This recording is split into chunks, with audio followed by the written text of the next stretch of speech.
C'est une chose de commencer une ferme de volailles, mais c'est autrement plus compliqué de commencer une véritable entreprise. Dans l'industrie du poulet, nous avons deux principaux secteurs. Nous avons les poules pondeuses et les poulets de chair. Les poules pondeuses, ce sont des poules reproduites et élevées pour produire des œufs. Et les poulets de chair, ce sont des poules reproduites et élevées pour être abattues. Mais quel que soit le secteur que tu auras souhaité intégrer, tu devras prendre des décisions managériales et financières responsables pour que ton entreprise dégage du profit. Bonjour et bienvenue dans cette nouvelle vidéo. Prends un stylo et un cahier. Aujourd'hui, je te montre les différentes étapes indispensables pour pouvoir mettre en place une entreprise de production de poulet à succès. Je te retrouve tout de suite derrière ceci.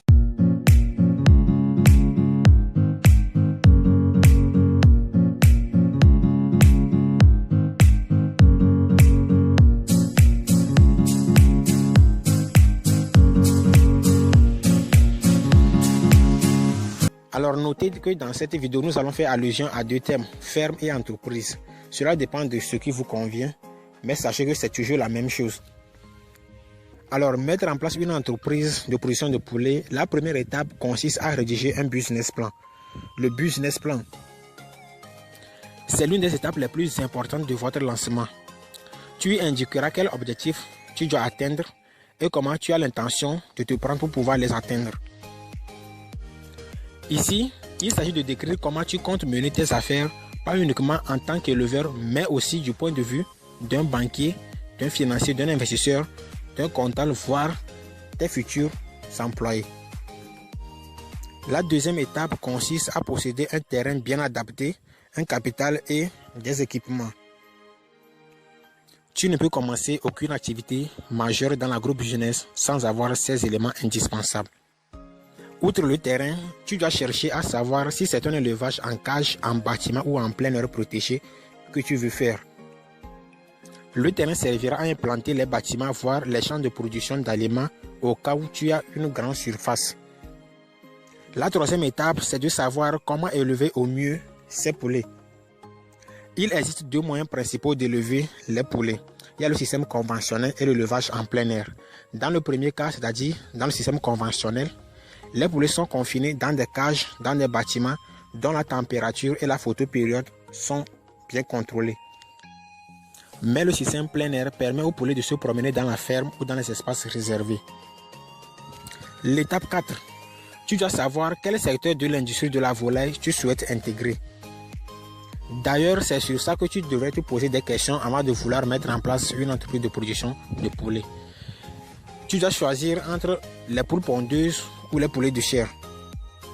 À part ces deux secteurs, tu peux aussi décider d'intégrer un troisième secteur qui est la production de poussins d'un jour. Cela dépend de ta vision. Par exemple, les œufs qui ne sont pas mis en vente pour la consommation humaine et qui proviennent différemment des poules pondeuses et des poulets de chair sont incubés et les poussins qui en sont issus sont élevés jusqu'à ce qu'elles soient en âge d'être vendues aux fermes qui, à leur tour, feront des poules pondeuses ou des poulets de chair. Notez ici que l'incubation des œufs et l'élevage des poussins sont des activités ou des commerces séparés de celui qui consiste à élever les poulets même.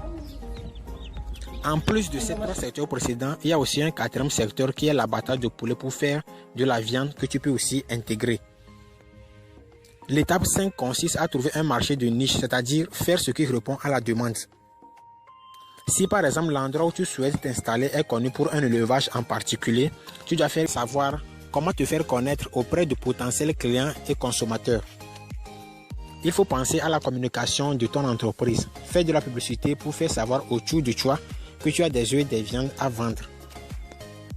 Le bouche à l'oreille est efficace et moins cher. Tu peux privilégier aussi les affiches, les panneaux, la radio et des moyens les plus adaptés. L'un des conseils les plus importants que je vais te donner ici est de penser d'abord à la communication de ton entreprise avant de démarrer ton projet.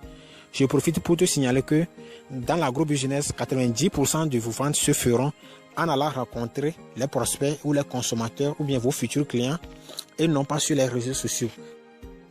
L'étape 7, c'est de penser à la comptabilité de ton entreprise. Tu dois penser à enregistrer et garder les comptes de l'entreprise. Tu dois pouvoir savoir quand tu fais des bénéfices et quand tu fais des pertes. C'est très important dans la vie de toute entreprise. La dernière étape, c'est de chercher à élever ces animaux en accord avec la loi et les normes locales. Après que tu aies eu des informations ou des données sur ton marché et là où tu veux t'installer, tu dois penser à être dans les normes locales ou bien dans les normes de ton marché.